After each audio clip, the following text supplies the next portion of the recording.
Muito bem, então temos a parte 5 desta série de estudos, desta temática da história da Igreja de Deus através dos séculos.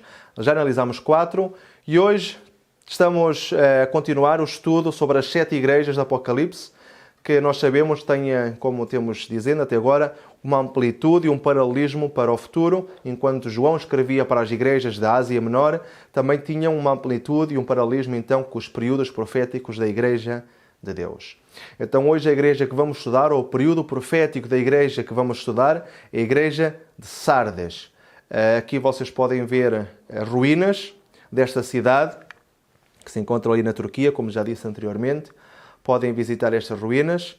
E aqui temos uma prova de como aquilo que está na Bíblia é realmente verdade, é uma realidade, porque podemos comprovar através da história e através da arqueologia. Mas antes de começarmos a explicar o período, vamos fazer um pequeno resumo sobre os fiéis nos 7 períodos da Igreja Cristã, aliás, aqueles períodos que nós vimos até este momento. Começamos por analisar Éfeso, começou no ano 31, foi o período dos primeiros cristãos. Foi até o ano 100, no ano 100 foi quando foi morto o último discípulo de Jesus, João. No ano 100 então iniciou o período da Igreja de Esmirna, o período profético da Igreja de Esmirna, e ficou caracterizado como sendo o período dos mártires. Os mártires se entregavam, que morriam, que eram perseguidos, que eram mortos, torturados durante o Império Romano. Então este foi do ano 100 ao ano 313. Este período termina no ano 313, porque foi neste período quando Constantino escreveu o Edito de Tolerância de Milão, concedendo liberdade religiosa para todas as pessoas adorarem quem quisessem adorar. E então neste período, também neste ano, inicia agora o período de Pérgamo, no ano 313. No ano 313, então a partir daqui é quando o Império Romano e o paganismo se começa a introduzir dentro da Igreja Cristã. E então os líderes da Igreja apostataram, mas houveram uns fiéis, um pequeno remanescente, um pequeno grupo que se manteve fiel. Este período terminou no ano 538, porque é também no ano 538 que inicia o período de Tiatira. Então foi o período que nós vimos anteriormente, o estudo anterior que nós vimos, onde no ano 538 então inicia, ou foi concedido o poder pelo imperador Justiniano ao Papa. Ele determinou então que o Papa de Roma, que era a cabeça de todas as igrejas, e concedeu-lhe o poder para perseguir todos aqueles que se opunham então às doutrinas católicas. Então no ano 538 iniciou essa grande perseguição católica e que nós vimos que teve como influência também, ou teve como forças as cruzadas, teve a Inquisição também, foram 2 armas utilizadas pelo catolicismo para perseguir estes fiéis, e vimos que cerca de 50 milhões de cristãos foram mortos durante este período. Foi o período também dos valdenses e dos hussitas, que se mantiveram fiéis durante um período, mas, passado algum tempo, os líderes valdenses e os líderes hussitas apostataram. E então houveram uns restantes, conforme dizia o versículo bíblico. Esses restantes foram aqueles fiéis que se separaram e que continuaram a compor a Igreja de Cristo. Este período terminou no ano 1517, conforme nós referimos no tema anterior, mas não indicamos o porquê ter terminado no ano 1517. Portanto, isso é algo que nós iremos explicar agora. Porque é que inicia no ano 1517 e até que ano é que foi este período e que acontecimentos tão relevantes aconteceram durante este período que sejam dignos de fazer um período dentro da Igreja de Cristo. Muito bem, então isso é o que nós iremos analisar hoje. Vamos primeiro começar pelo significado de Sardes, porque até este momento nós temos considerado sempre o significado de cada uma das palavras, de cada uma das igrejas às quais João estava a escrever as cartas. Portanto, vamos entender agora qual é o significado da palavra Sardes. Sardes significa restante. E este período da Igreja Cristã descreve os cristãos que se mantiveram fiéis durante a perseguição papal. Portanto, conforme nós estávamos a dizer, que esta perseguição iniciou no ano 538, seguiu até o ano 1517, mas não terminou no ano 1517. Continuou, e até que ano? Isso iremos ver neste estudo também. Analisemos um pouco do contexto histórico. Esta era uma cidade considerada inexpugnável e podem confirmar através desta foto que temos aí. Portanto, era uma cidade que estava no topo de um monte, numa colina, numa montanha, e tinha um acesso muito difícil. Então, por isso é que era considerada uma cidade inexpugnável, porque o acesso era muito complicado e qualquer força inimiga que quisesse conquistar esta cidade iria ter muitas dificuldades. Tinha o Templo de Artemisa, que foi construído no ano 300 a.C. e foi renovado pelos romanos no segundo século. Portanto, vemos que existia uma adoração pagã também neste período da Igreja Cristã, não é? E também existia a adoração à deusa Cíbele, que é a mesma Diana, que é a deusa da fertilidade, depravação moral, orgias e prostituição. Portanto, vemos o contexto histórico desta cidade naquela altura, mas vamos ver como cada uma destas características também se podem constatar, também se podem analisar no período profético que corresponde a esta igreja. Vejamos agora um pouco do contexto geral. Portanto, este período da igreja ficou conhecido como época da Reforma. O período vai do ano 1517 ao ano 1798 depois de Cristo. E já vamos entender o porquê destas duas datas. Foi então um período do protestantismo, é quando inicia o protestantismo, ou tem mais poder, quando ele avança com mais força. Foi neste período também que começam a ser agora usuais as traduções da Bíblia para vários idiomas. Neste período também surgiu a Contra-Reforma. E o que é isto da Contra-Reforma? Já vamos entender. Também surge o protestantismo apóstata. Isto é outra dúvida, outra pergunta. O que será isto do protestantismo apóstata? Também o corno pequeno recebe a ferida de morte. Para quem não esteve atento ou não visualizou os últimos dois temas, para entenderem isto do corno pequeno, aliás, para entenderem na sua amplitude quem é o corno pequeno e qual é a sua obra, convido-vos a assistirem aos outros 4 vídeos, que é fundamental para conseguirem entender quem é o corno pequeno. Nós conseguimos já analisar através da história e através da Bíblia que o corno pequeno se refere ao papado. Mas que ainda não tenha isto claro, convido-vos a verem os outros 4 vídeos que já fizemos para poderem realmente provar esta situação. E também terminam então os 1260 anos de perseguição papal. Portanto, vimos que esta perseguição tinha iniciado no ano 538, com o decreto de Justiniano, e que durou 1260 anos, não é?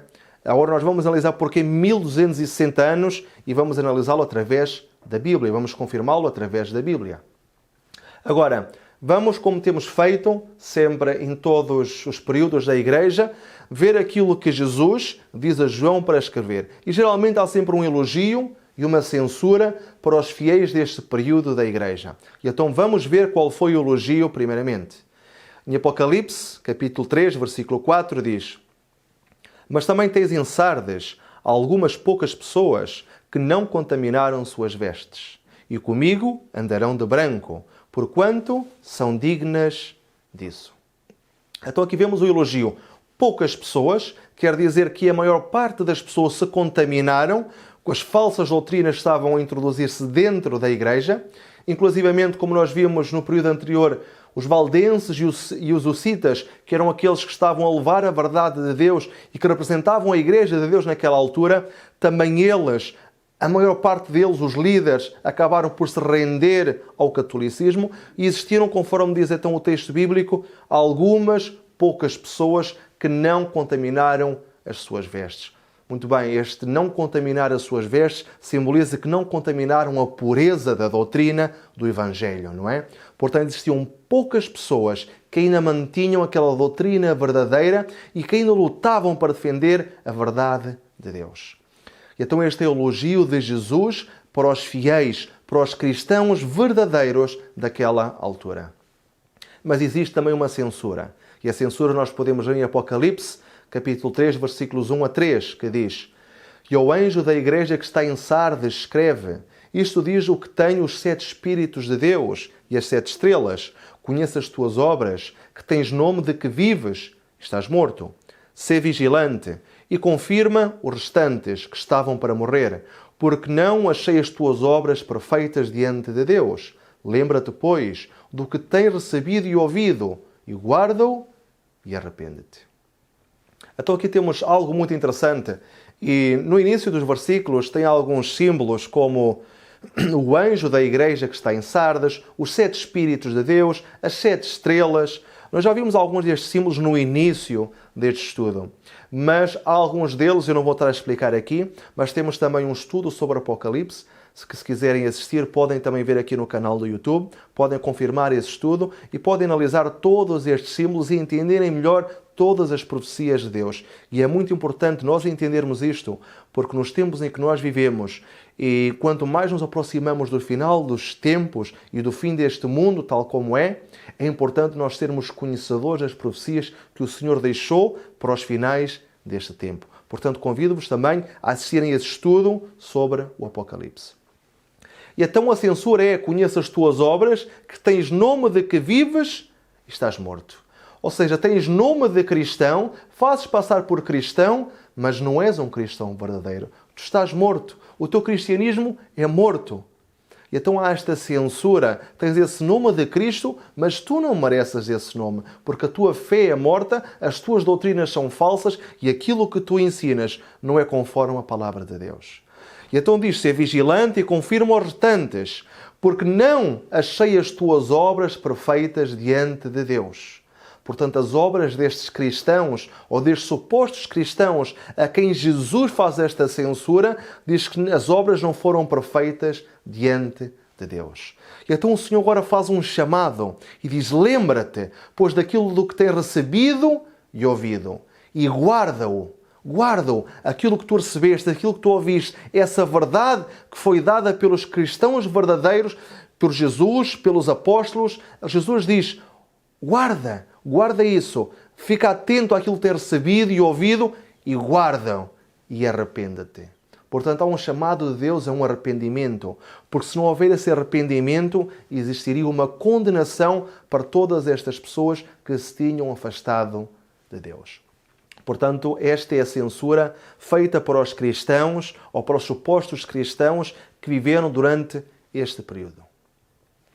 Mas vamos ver então quando é que inicia este período. Nós temos que iniciou no ano 1517. E porquê no ano 1517? Muito bem, foi neste ano, no ano 1517, onde se inicia o protestantismo.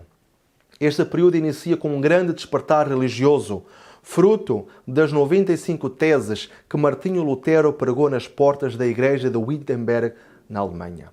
É o início oficial do protestantismo. E o que é isto, o protestantismo? É a protesta às práticas, tradições e falsos dogmas instaurados pela Igreja Católica. Portanto, no dia 31 de outubro de 1517, Martinho Lutero, que era um sacerdote católico, ele analisou e confirmou que aquilo que a Igreja Católica ensinava não estava de acordo com a Bíblia. E então ele agora começa a escrever 95 teses a provar que aquilo que a Igreja Católica estava a ensinar estava errado. E então ele vai a esta igreja de Wittenberg, na Alemanha, e então pregou estas 95 teses nessa porta, e isto fez um grande despertar. E então daqui é quando se inicia o grande despertar do protestantismo. Ainda que já alguns homens antes de Martinho Lutero, como por exemplo Wycliffe, já estavam a fazer uma obra de protestantismo. Mas o grande início do protestantismo foi exatamente neste período, 31 de outubro do ano 1517. E muitos destes homens que começaram a protestar contra as práticas da Igreja Católica, infelizmente acabaram por ser perseguidos, e as traduções que eles estavam a fazer da Bíblia também começaram a ser queimadas, porque existia esse consenso dentro dos líderes religiosos que unicamente eles poderiam ensinar. E infelizmente o triste é que as pessoas não entendiam, como já dissemos num estudo anterior, as pessoas comuns não entendiam o latim, e a Bíblia só existia em latim. Neste período existiu essa grande obra da imprenta no ano 1455, mais ou menos, quando foi traduzida a imprensa, a primeira Bíblia, chamada Vulgata Latina, feita por Jerónimo. E então foi muito interessante porque a Bíblia existia em latim, mas as pessoas não entendiam o latim. E então quando se começa agora a fazer estas traduções das Bíblias, a Igreja Católica começa a perseguir estas pessoas, porque não queriam que as pessoas, não é, que o povo tivesse acesso à verdade nas suas mãos, não é? E então isso é uma das protestas que estes homens que se levantam, utilizados por Deus, começam então a criar, começam a fazer, começam a levantar para contrarrestar, para definir ou para dizer, para afirmar que aquilo que a Igreja Católica estava a ensinar não estava de acordo com os princípios divinos. Não digo todos os ensinos, mas muitos deles. E então começaram a surgir vários reformadores, e o que é curioso é que estes reformadores, a maior parte deles, vinha da Igreja Católica. Eles eram católicos, eram sacerdotes católicos, que eles confirmaram, à luz da Bíblia, que aquilo que a Igreja ensinava não estava correto. Como, por exemplo, as indulgências. Eles pediam que, para uma pessoa pedir pelo seu pai ou pela sua mãe que tinha morrido, então eles agora pediam dinheiro. Se nós quiséssemos fazer uma oração, nós tínhamos que pagar. Isso em nenhum lado na Bíblia se encontrava, não é? Como, por exemplo, também a oração pelos mortos. Em nenhum lado na Bíblia se encontra. Então, haviam várias coisas na Bíblia que eles encontraram que não estavam de acordo com aquilo que a Bíblia, que aliás que a Igreja Católica ensinava. Mas já vamos ver um pouco mais sobre isto. Vamos só analisar alguns dos reformadores. Aqui temos Martinho Lutero, da Alemanha, que deu origem ao luteranismo e então foi conhecida como a Reforma Luterana. Também outro grande reformador foi Calvino. Calvino vivia em Génebra, deu origem ao calvinismo e ao movimento reformado. Zwinglio, também de Zurique, também pertenceu ao movimento do calvinismo. Mesmo Simons, de Zurique, deu origem aos anabatistas e foi a reforma radical. Henrique VIII, também de Inglaterra, deu origem ao anglicanismo e então foi a reforma anglicana. Agora, o que é que lutavam? Quais eram os pilares? Quais eram as verdades principais pelas quais estes reformadores lutaram durante este período do protestantismo, ou este período da reforma da Igreja?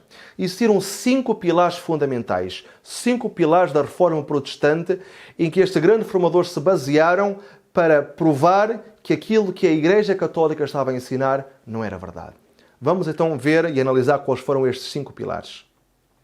Então temos o primeiro deles, era sola scriptura, portanto, somente a Escritura. Eles afirmavam que o único fundamento para a verdade era a Bíblia, não as tradições, não o homem, e que unicamente o ser humano se poderia fundamentar na Bíblia para chegar a uma verdade.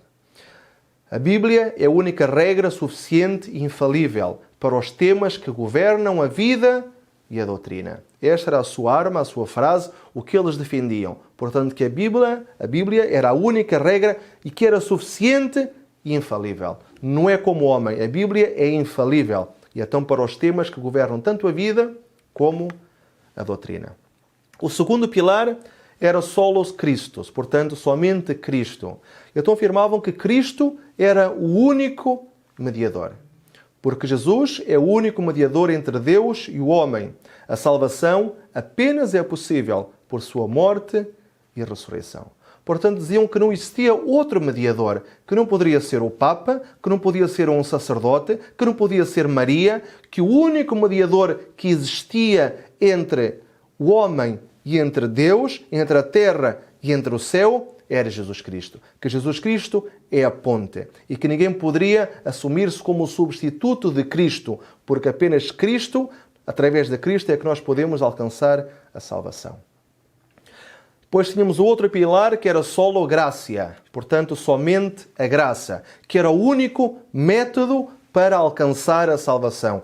Portanto, a nossa justificação e salvação acontecem unicamente pela graça soberana de Deus e não dependem de nenhuma ação ou condição que o homem estabeleça. Portanto, não era por obras, não era por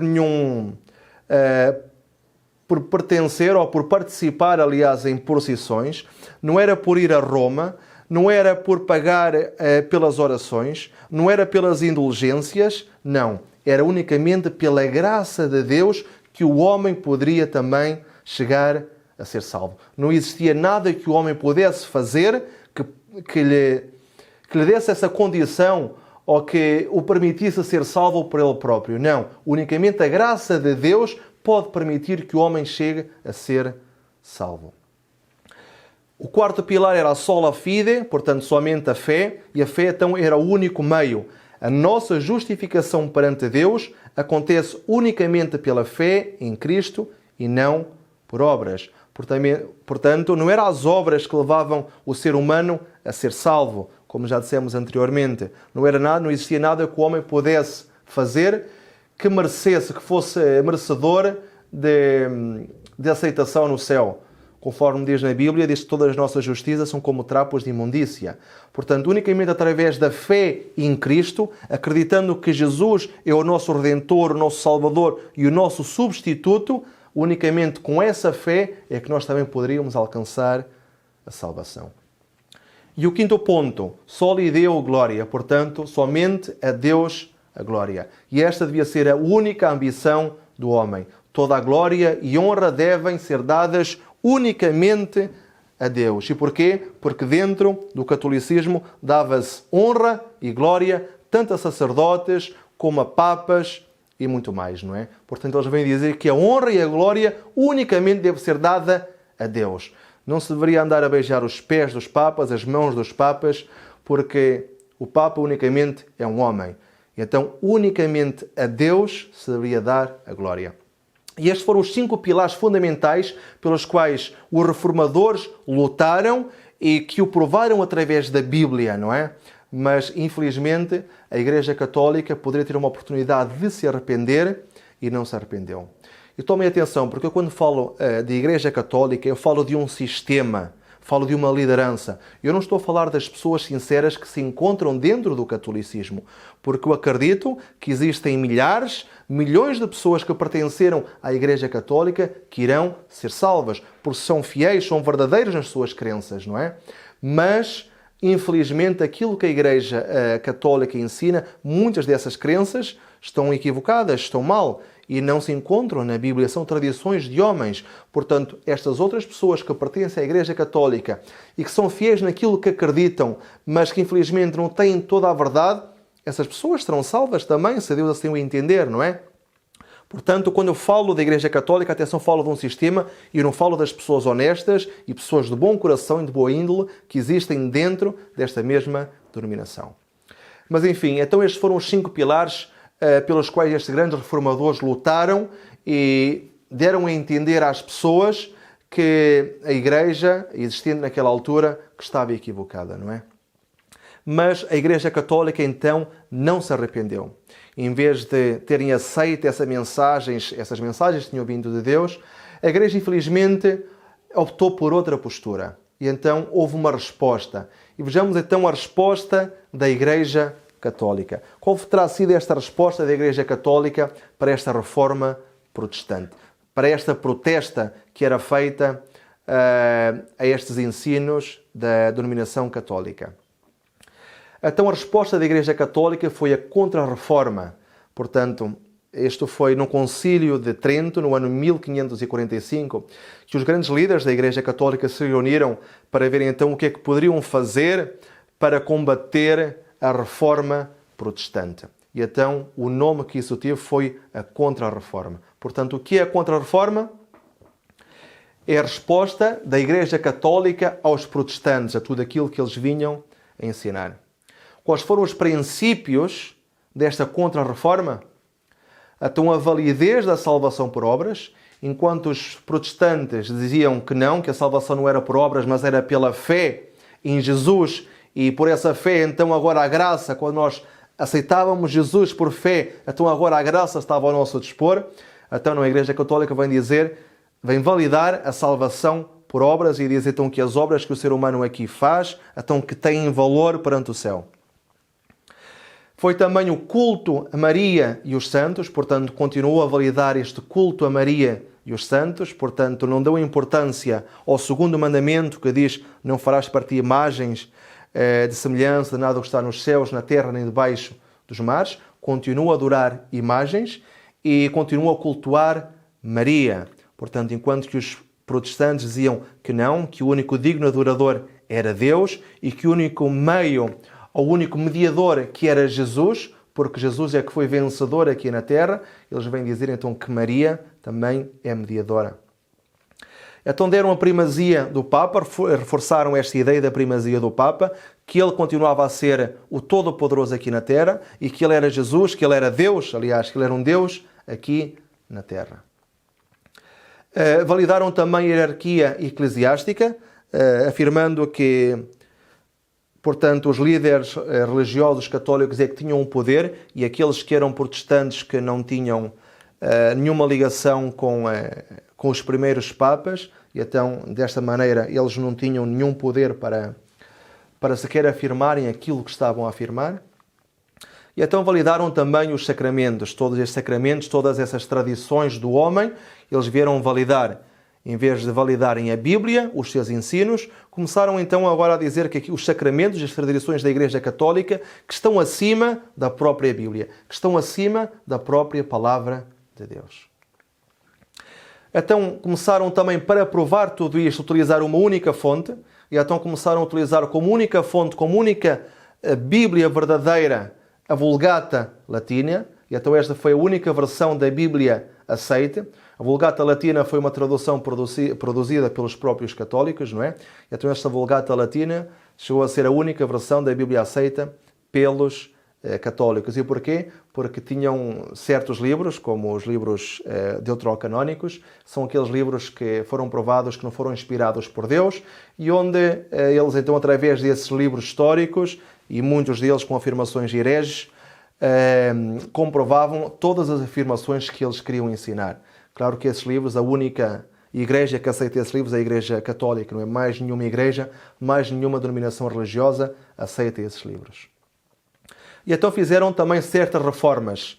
Então eles decidem continuar ou manter a Inquisição, não terminar com a Inquisição, portanto, perseguir mesmo estas pessoas que se levantavam contra a Igreja Católica, mesmo sendo ex-sacerdotes católicos, eles decidem persegui-los, e por isso é que muitos deles, ainda que muito bem intencionados para fazer a tradução para os idiomas de cada país, eles eram perseguidos, e as pessoas que eram encontradas com uma tradução da Bíblia também eram perseguidas, muitos deles considerados como hereges e eram queimados na fogueira, como bruxos e como bruxas e eram queimados na fogueira. E então também outra das reformas foi a criação de ordens religiosas. E aqui vemos a Companhia de Jesus de Inácio de Loyola, que deu origem aos jesuítas, que esta é a força, é a arma utilizada ainda hoje em dia pelo papado. Os jesuítas fizeram muitas atrocidades no mundo, não vale a pena estar a referenciá-las agora, mas fizeram muitas atrocidades no mundo, então criaram esta ordem agora para combater tanto o protestantismo como todas as pessoas que se levantavam contra a Igreja Católica.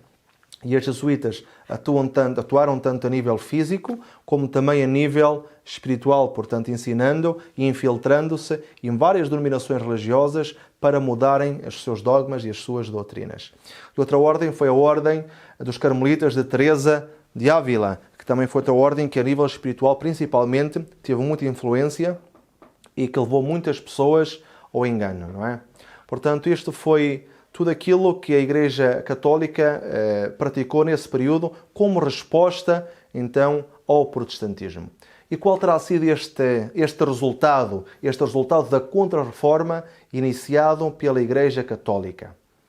Então, o resultado da Contra-Reforma foi o protestantismo apóstata. E por isso é que o versículo que nós lemos inicialmente, o capítulo 3 e o versículo 2 do Apocalipse, dizia: tens nome de que vives, mas estás morto. Porquê então protestantismo apóstata? Os protestantes, nós sabemos que eram aqueles que protestavam contra a Igreja Católica por causa dos seus erros e queriam mostrar a verdade. Mas agora fala-nos de um protestantismo apóstata. O que será isto do protestantismo apóstata? Com a Contra-Reforma, muitas das pessoas que tinham aceito o protestantismo e que tinham protestado contra as práticas católicas deixam agora de o fazer, aceitando então abraçar as doutrinas católicas, tornando-se desta maneira protestantes apóstatas. Portanto, têm o nome de protestantes, mas já não o são. Deixaram de protestar e adotam agora as doutrinas católicas na sua religião. Portanto, quem são os protestantes apóstatas? São aqueles que agora têm o nome do protestante, mas deixaram de protestar e, pelo contrário, aceitam e abraçam as doutrinas que antes protestavam. Por isso é que nós vemos muitas religiões nos dias de hoje sem saberem, mas com as doutrinas da Igreja Católica, como, por exemplo, a guarda do domingo. Quase todas as religiões cristãs hoje em dia ensinam que o domingo é o dia do Senhor, que é o dia de descanso. De onde é que veio essa influência? Veio precisamente da Igreja Católica. E porquê? Porque os protestantes deixaram de protestar e agora passaram a ser protestantes apóstatas, abraçando então as doutrinas da Igreja Católica. Muito bem, mas existia um remanescente em Sardes. Apocalipse 3:4 diz: algumas poucas pessoas que não contaminaram as suas vestes. Então haveram pessoas, mas não vamos falar dessas pessoas, vamos falar principalmente dos líderes que não contaminaram as suas vestes. E quem foram esses grandes líderes que nós podemos encontrar neste período? Temos George Whitefield. George Whitefield foi conhecido como o príncipe dos pregadores ao ar livre. Ele foi um evangelista muito conhecido do século XVIII e ele, tanto em Inglaterra como nos Estados Unidos, durante cerca de 35 anos, ele quebrava todas as tradições existentes pela Igreja Católica. Então ele ensinava aquilo que os protestantes tinham transmitido e ele então foi uma das grandes personagens deste período, um dos grandes líderes deste período, que ensinava a verdade que o Senhor lhe tinha mostrado. Ele uniu-se aos irmãos John e Charles Wesley na Universidade de Oxford, em Inglaterra, e eles criaram então um clube que se chamava o Clube Santo. E estes irmãos, o irmão John e Charles Wesley, foram as duas pessoas que deram origem os dois grandes impulsionadores do metodismo. É curioso porque o metodismo vem deste nome metodismo por causa do método. Mas, em realidade, tanto um como o outro, eles aprenderam da sua mãe. A sua mãe era uma pessoa muito metódica, muito responsável com as coisas de Deus. E então estas duas crianças foram crescendo com todo esse método da sua mãe. E então eles vêm implementar também essas regras, essas normas, essa maneira de viver dentro da religião. E então foi daí que veio esse nome metodismo. Então John e Charles Wesley deram origem ao metodismo. E o metodismo passa a ser então aqueles representantes que ainda pregavam e que estavam contra a Igreja Católica e que compunham a Igreja visível de Deus neste período. Seriam chamados metodistas. Eram aqueles que ainda lutavam com todas as forças contra o poder do catolicismo. Aqui temos um texto muito interessante, o Grande Conflito, que nos diz: Wesley não tinha intenção de formar uma nova denominação, mas organizou os conversos no que se chamou a União Metodista. Misteriosa e provante foi a oposição que esses pregadores encontraram da parte da Igreja estabelecida. E as igrejas que se haviam petrificado pelo formalismo acordaram para a vida. No tempo de Wesley, como em todos os tempos da história da Igreja, homens de diferentes dons efetuaram a obra que lhes estava designada. Aqui é muito interessante este texto porque nós podemos ver que eles não queriam criar uma nova denominação, mas eles viram que isto foi fundamental criar esta nova denominação. Porquê? Porque eles não eram aceitos pela igreja existente naquele período. Eles eram rejeitados. E como eles foram rejeitados, eles viram-se obrigados a isso, até porque muitas outras almas encontravam-se desamparadas. Então eles viram-se obrigados a formar esta denominação religiosa, chamada metodismo, para acudir todas essas almas que não estavam de acordo com os princípios ensinados pela Igreja Católica. Agora, algo muito interessante também é que é no final do período profético desta igreja, portanto a igreja de Sardes, que o corno pequeno deixa de perseguir o povo de Deus. Recordemos-nos que esta perseguição tinha começado no ano 538, mas que ainda não tinha terminado. Aliás, nós vimos anteriormente que na Contra-Reforma, a Igreja Católica disse que a Inquisição que seria para continuar. Há para continuar com as perseguições para eliminar o protestantismo de uma vez por todas. Portanto, ainda não tinha terminado esta perseguição. Recordem-se que foi no ano 538 que essa perseguição iniciou com o decreto do Imperador Justiniano. Tivemos a Inquisição, tivemos as Cruzadas e tivemos a Contra-Reforma. portanto, todas estas armas utilizadas pela Igreja Católica, pelo papado, para perseguir todos aqueles que tinham ideias contrárias à fé que eles defendiam, não é? E então a pergunta é, quando terminaria esta perseguição? Iniciou no ano 538, mas quando é que ela terminaria? Aqui temos o texto, Daniel 7:25, que nos diz: e proferirá palavras contra o Altíssimo, e destruirá os santos do Altíssimo. Aqui temos, iria destruir os santos do Altíssimo. E cuidaria mudar os tempos e a lei, e os santos do Altíssimo seriam entregues na sua mão por um tempo e tempos e a metade de um tempo. Então aqui começamos a entender durante quanto tempo é que esta perseguição iria durar. Portanto, no ano 538 foi quando iniciou. Vamos primeiro então entendermos o que simboliza um tempo. Aqui podemos ler um texto, Daniel 4:16, que fala de Nabucodonosor e que diz: seja mudado o seu coração, para que não seja mais coração de homem, e lhe seja dado o coração de animal, e passem sobre ele 7 tempos. Agora nós sabemos que Nabucodonosor teve 7 anos como animal, não é? Portanto, 7 tempos referem-se a 7 anos. Agora, se um tempo é um ano, recordem-se que um ano, segundo o calendário judaico, não são 365 dias, ou 366, como quiserem, mas 360 dias, assim no calendário judaico. Portanto, um ano equivale a 360 dias. Agora, se o texto nos falava um tempo e tempos e metade de um tempo, muito bem, podemos ver que um tempo é um ano são 360 dias, e agora 360 dias são o quê? Muito bem, vejamos o livro de Números, capítulo 14, versículo 34, que diz: segundo o número dos dias em que espiaste esta terra, 40 dias, cada dia representando um ano, levarei sobre vós as vossas iniquidades 40 anos. Podemos ver que 40 dias simbolizaram 40 anos. Portanto, um dia simboliza um ano. Portanto, se nós aplicarmos esta fórmula para o tempo, tempos e metade de um tempo, podemos ver que um tempo é um ano são 360 dias, 360 dias são 360 anos. Mas se nos fala de um tempo e tempos e metade de um tempo, portanto são 3 tempos e meio, estamos a falar de 1260 anos. Quer dizer que o período no qual seriam entregues os santos na mão do corno pequeno, que era o papado, como nós vimos anteriormente, seria um tempo, tempos e metade de um tempo, ou seja, 1260 anos. Portanto, aqui temos o gráfico.